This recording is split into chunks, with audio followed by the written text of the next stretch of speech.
Hi friends, welcome to London Tamil kitchen. இன்றைக்கு யாழ்ப்பாணத்து முறைப்படி ராசவள்ளி கிழங்கு இனிப்பு கூழ் எப்படி செய்கிறேன்னு சொல்லி பார்ப்போம் வாங்க. 600 கிராம் ராசவள்ளி கிழங்கு எடுத்து வச்சுக்கிறேன். இந்த ராசவள்ளி கிழங்கை கொரியன் சோப்பில் தான் வாங்கினான். பார்த்தீங்களா டிஃப்ரெண்ட்டாக இருக்குது. 75 கிராம் சீனி எடுத்து வச்சிருக்கிறேன். உங்களுக்கு வேணுமென்று சொல்லி சொன்னால் நீங்கள் 75 கிராமை விட குறைந்த அளவு சீனியும் போடலாம், கூடின அளவும் போடலாம். உங்களோட இனிப்புக்கேற்ற மாதிரி போடலாம். 1/2 டீஸ்பூன் உப்பு, நீங்கள் உங்களுக்கு தேவையான அளவு உப்பு போடுங்கோ. பெரிய தேங்காயண்டா பாதி தேங்காய், சின்ன தேங்காயண்டா ஒரு தேங்காய் எடுத்து திருவி தேங்காய் பால் எடுக்கணும். நல்ல திக்கான 1ஆம் 2ஆம் பால் எடுக்கணும்.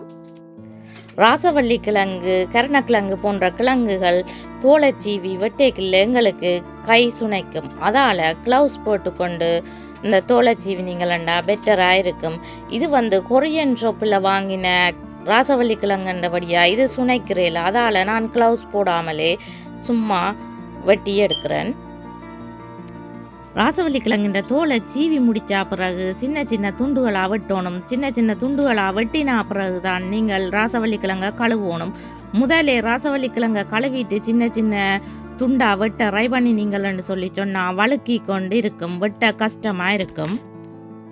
இந்த கிழங்கை 2-3 தரம் தண்ணி ஊற்றி அலசி கழுவணும். அப்போத்தான் மண் இல்லாமல் கிளீனாக கழுவி எடுக்கக்கூடிய மாதிரி இருக்கும்.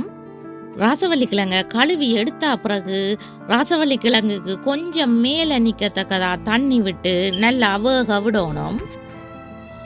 ராசவள்ளி கிழங்கை நல்லா மசியத்தக்கதா அவிச்செடுக்கணும். மூடியால் மூடி வேக விடுறேன். கிழங்கு நல்லா மசியத்தக்கதா அவிஞ்சு வந்த பிறகு அகப்பையால் மசிச்சு விடணும். அகப்பையால் மசிக்க கொஞ்சம் டைம் எடுக்கும். நீங்கள் விரும்பினா ஹேண்ட் பிளெண்டராலையும் அரைக்கலாம்.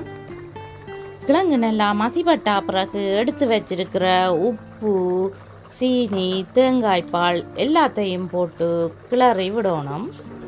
தேங்காய்பாலை நல்லா திக்காக விடணும். நீங்கள் விரும்பினா கோகனட் டின்னும் விடலாம். அப்படி இல்லைன்னு சொல்லி சொன்னால் கோகனட் பவுடரை கரைச்சும் விடலாம். பார்க்க தண்ணித்தன்மையாக இருந்தாலும் இந்த ராசவள்ளி கிழங்கு கூழ் ஆற இறுகி கொண்டு வரும்.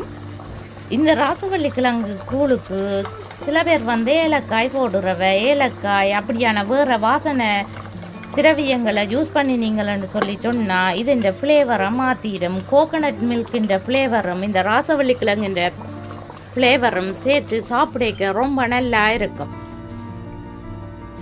ராசவள்ளி இனிப்பு கூழ் எப்படி வந்திருக்குதுன்னு பார்த்தீங்களா? என்னுடைய வீடியோ பார்த்ததுக்கு ரொம்ப நன்றி. மீண்டும் இன்னும் ஒரு இன்ட்ரெஸ்டிங்கான ரெசிபியில் உங்களை சந்திக்கும் வரை உங்களிடமிருந்து விடைபெறுவது உங்கள் மதி. பாய்.